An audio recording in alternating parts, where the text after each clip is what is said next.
Hey guys, and welcome back to the channel. This is TheSketchMonkey here. I'm out here in beautiful Red Rocks on a beautiful sunny day, not a cloud on the sky. We're gonna have a look at this, the 2020 BMW M4 CS. This belongs to my friends Donovan and Stephanie, and I think it's such a gorgeous design, specifically in the San Marino blue that we have right here. So what we're gonna do in this video, it's really interesting to see where BMW is taking their design language past couple of years, going from a more organic feel to a more, I would say, industrial feel in their new M3 and M4. So we're gonna have a look at the front end design of this thing, see what's special with the Club Sport model, the side, the rear, the interior, and then we're gonna take this for a drive. Let's have a look at some of the basic spec and tech of the 2020 BMW M4 CS. You have a 3-liter twin-turbo inline-6 putting out 455 horsepower, 442 pound-feet of torque. This is connected to a 7-speed automatic transmission. Rear-wheel drive, 0 to 60 takes 4.1 seconds. Fuel economy sits at 17 city, 23 highway. And the price for this when it was new was around $103,000. Starting with the front end design of the 2020 BMW M4 CS. First of all, let's just talk about this color. If I were to get this car, I would definitely get this in the San Marino blue, because in the sunshine here, it just looks absolutely fantastic. So what I think BMW has done here from this generation to the current generation M4, they went from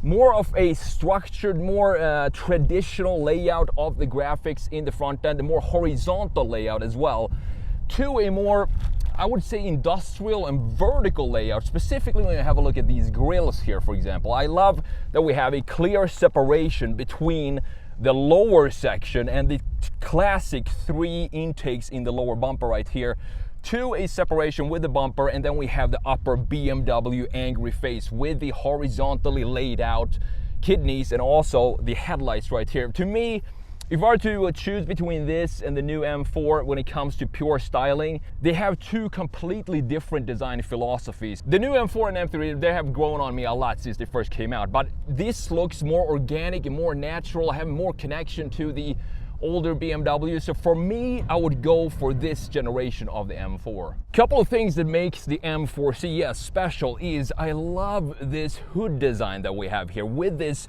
intake or outlet right here. Then you have the M bulge in the middle, looking absolutely fantastic. Looking at these headlights, they have some connection to what's going on in today's M4, but when we look at the taillight, I feel like there is a little bit of a disconnect there. Looking at these graphics here, it still looks good, but I think these could maybe be a little bit more organic and have some more dynamic feeling to them. They look pretty static comparing it to the taillights, which we're gonna do in just a second. Further down, you do have these layouts for the traditional M intakes that we just talked about, and you also have this gorgeous carbon fiber front splitter at the bottom, looking fantastic. I think it works to have the black graphics and then you have the darker carbon fiber at the bottom. It connects well with overall graphics in the front end design. Coming around to the side view of the BMW M4 CS 2020 model here, we have some very clean and nice line flow in this design. For example, have a look at this super sharp shoulder line. And this is a line that is actually missing in today's M4, because I've talked about the shoulder line of the current M4 so many times before, where you have a broken collarbone. You have the shoulder line going up here, coming back at the lower section on the new one, and then going straight here and then coming back up in the front end. This to me looks so much better than the current M4, specifically as we talked about with this shoulder line that we have in side view. And you also have the functional air vent in the front end fender, something that BMW is still having on their normal cars today, but it's not functional in most cases, but it is of course in the CS. Specific for the CS, we have a staggered setup. We have 19 255mm wide tires in the front end. We have 20s in the back. So we started before this generation M3 and M4 to have this staggered setup. We have 285mm wide tires in the rear, and I love this design. This is a simplistic design, and I'm so thankful to the BMW, even though everything else, the graphics, for example, the side mirror right here, you have the greenhouse trim around here, and you also have this gorgeous carbon fiber roof up top. Everything else is blacked out, but I'm glad that BMW is stuck with having these in sort of this gunmetal feel, because as you know, when the wheels are black, you can't really see the design and the spokes of the wheels, and when they have them in gunmetal like this, they're gonna pop a lot more, specifically right now when it's sunny outside. Overall, looking at these proportions of the M4 CS of this generation, the Club Sport version of the M4, I love the proportions of this thing. When it first came out, I actually thought that it looked a little overstyled in the front end and in the rear what was going on in the lower section. But as time moved on and as they came out with the new M3 and M4, this actually looked pretty traditional and rather conservative, thinking about what BMW is doing in these days. Coming around to the rear end, the 3/4 rear view of the BMW M4 CS, which is my favorite view. In this case, I do like all the views that we have here, the rear, the side, the front, but if I had to pick one, I think I'm actually gonna pick the 3/4 front view because of that carbon fiber sculpted hood that we have. But looking at what's going on in the rear end here, I do love this carbon fiber trunk spoiler that we have up here, and these taillights, as I said before, these look a lot more dynamic than what we have in the front end design. I think these have been tinted slightly as well, but they look good, and I think maybe having it be a little bit tinted like this, it actually suits this specific car. Normally I'm not a huge fan of that, but in this case we don't have them entirely black. Another detail that I love about the rear end of this generation M3 and the M4 CS that we have right here is that we have a clear connection to what's going on in the front end graphics. So you see this line right here, we have the same type of, in the air vents in the front end, this graphics comes back here in the rear. And this is a part that when this first came out, the M4 and the M3 F80, this is the area that I thought was a little bit over stylized because I was used to the previous generation where it's just clean and you have a nice diffuser with the quad tailpipes like we have here as well. And up top you do have the M4 CS logo right here looking fantastic. I don't mind this being chrome. Maybe I would like to have the chrome parts being black, but have a little bit of chrome in this car, I think it suits this overall design. Further down you can see that we have the carbon fiber splitter here with the quad tailpipes, typical M fashion. I love that BMW is stuck with that even to today's models, the 2024 model years. It's just one of these traditional features that I think an M car needs to have. Now we can't not talk about the exterior without having a proper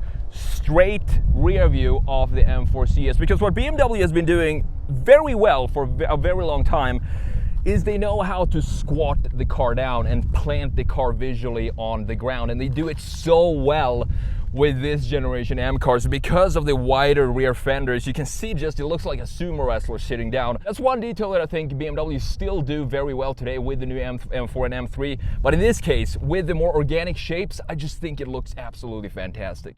Welcome to the interior of the 2020 BMW M4 Club Sport, and I love everything that goes on in here. You know, it's a little bit nostalgic because this feels more closer to the BMWs that I grew up with compared to today when you have the iDrive 8 system with the big screen on the dash, which I'm starting to get used to, but this is completely different when it comes to the feel of this interior. So let's fire it up because it is getting rather hot in here, and the noise from this inline 6 just sounds fantastic as well. We still do have an infotainment screen up here that looks pretty cool, and it is a touchscreen, 8.8 inches. Nothing too complicated about this screen, and that's what I love about this interior. It doesn't put all the focus and all the features into the software of the car. Instead, it's just up there to complement whatever you want it to complement. I mean, you're going to show you whatever you want, the navigation, the media, the radio. But when it comes to the more important parts, all of those buttons are still, of course, physical. Underneath this infotainment screen that I said feels pretty snappy, responsive, good to use, easy to handle. Then you have the very traditional looking BMW squared vents here, easy to use. You have this little handle here to show you exactly where the air is going to come out from and the on and off toggle for it right there. Moving further down, you do have the settings, the presets for the radio and the volume control right here, FM, AM button and on and off button for the radio. Further down you do have the button for the heated seats in 3 different levels. You don't get ventilated seats with these CS seats, and you also have the controls for where you want the air to flow out from. Super easy to use. You also have the buttons for the fan speed and the climate control temp. Overall, it feels like a pretty traditional, easy laid out interior when you're looking at this car. Fantastic job by BMW. Let's have a look at this gauge cluster, because this feels like the old E46 style cluster, because you have this red line that is variable. The warmer the engine gets, the higher red line you're gonna get. And I think that's a really cool feature that was first introduced, I think it was in the E39 M5, and it still works very well in this design. And then of course you do have a nice leather wrapped housing for it with some suede in the rest of the interior. And I do love that we have this CS embroidered or like lasered out from this suede in this piece right here to make this feel a little bit more special than your normal M4. The gauge cluster, as I said, it just feels very traditional. You have the speedometer to the left, the tachometer to the right, both analog, and the temperature gauge on the right side, with a small integrated display at the lower setting to, again, complement the not so necessary information. Moving further down here in the center console, you have this slider for 2 cup holders. You also have a 12-volt cigarette outlet, and the CS, both the F80 M3 and this M4, you cannot get them as a manual, which I think might be a bit of a mistake by BMW, but this transmission is so good that it's still a very fun car to drive this, even though you don't have the manual transmission. It's not the old SMG that you had in the E46. This is a lot better than that. Moving down further, talking about the gear shifter here, pretty traditional M shifter, as you can see. You have the button for the traction control. The drive modes here, you have efficient, sport, and sport plus. You have the settings for the suspension, sport plus, sport, or comfort, and you have the steering, same thing there, comfort, sport, and sport plus. So you have all the buttons for that right here, and you have the button for the parking sensors here as well. This is where you can use the dial, which they still have today in BMWs. You can use the touchpad or the touchscreen, or you can use this dial down here in the center console, which is located in a very nice position, even angled the way you're gonna have your hand when you're resting your hand on this center console. One interesting detail that BMW went very far, just to show you how far they went in weight savings with this car, is that we don't have storage underneath here. And I don't know how much that saved in weight, maybe half a pound or something like that, but that's the lengths BMW went with the CS to save weight.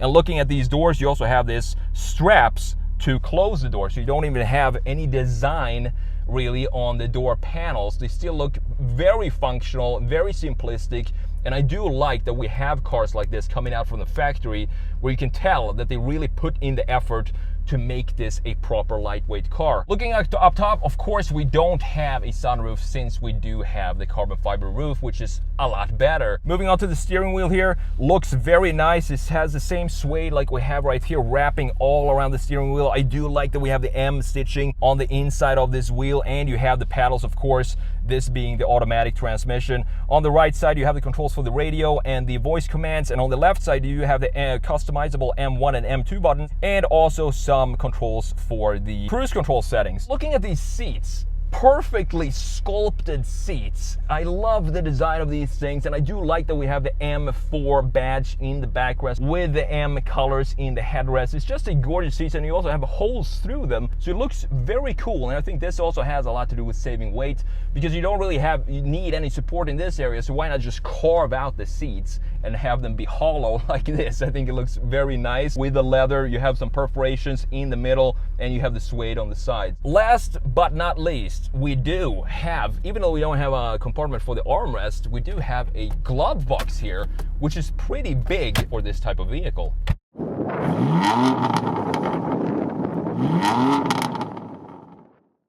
Setting off in the 2020 BMW M4 CS.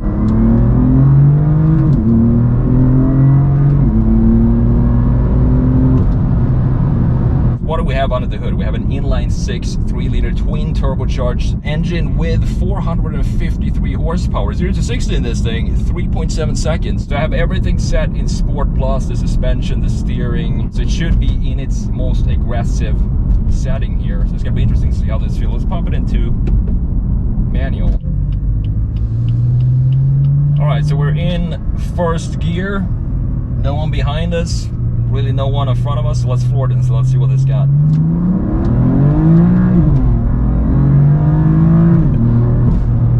Yeah, this power, it just pulls. And the thing is, you can't really feel any turbo lags, which I can feel in newer BMWs more than I can in this one, which is weird because those are also twin turbo inline sixes. Well, this has a very smooth power delivery to it, and it feels super nice to use the paddles as well with this dual clutch 7-speed. I'm not sure if this has the pumped-in audio that like the new M3 and M4 has, because it sounds really good. But as you know, specifically in the EU, in the European Union, they have a bunch of new regulations which meant that you can't really have super loud exhaust anymore, and AMG was mad about that, so that's how the pumped-in exhaust really came to be. But if this is just natural noise, I'm not sure. It sounds fantastic. It sounds just as loud as in the newer M3s and M4s. The ride on this not so great road is pretty rough, but the thing is, why would you buy a M4 CS if you don't expect a rough ride? I mean, that's what this car is all about. So it's part of the package. It's part of what you get when you're getting a car like this, and I think it's how it's supposed to be. I do like that we have the full spectrum of whatever you want, and we're also in the sportiest setting here, so this is what you want for an M4 CS.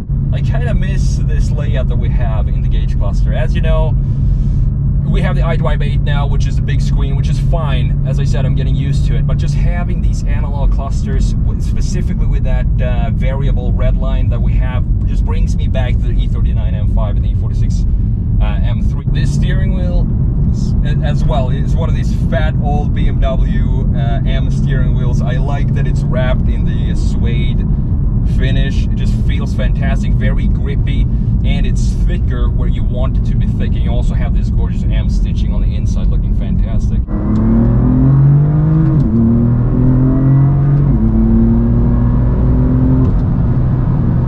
Man, this picks up speed like...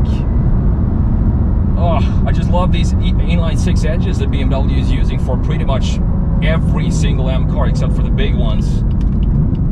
The brakes feel fantastic as well.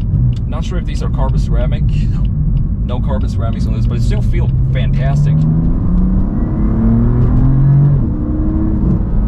And the noise. This is what M cars is all about. It's just having this analog feel to the car, and you get pushed around, just shaking in the car. I love it. It feels old school, but at the same time, if you want to put it into comfort mode, you can do that, and it becomes, you know, if Cruise or 4 Series.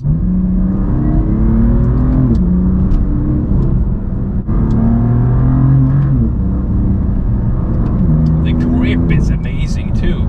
All that power is sent to the rear wheels, but you never feel like you're, you know, lacking any sort of control of this car, which is fantastic engineering by BMW. So it looks good, it has the power, and the engineering is there too, just when it has, even though it just has rear-wheel drive. Thanks to my friends Donovan and Stephanie for letting me check out their beautiful M4 CS. You can find both of their accounts below in the description. If you're looking to get your car detailed in the Denver area, get in touch with Donovan and he will take care of you. Thanks for watching, see you in the next video.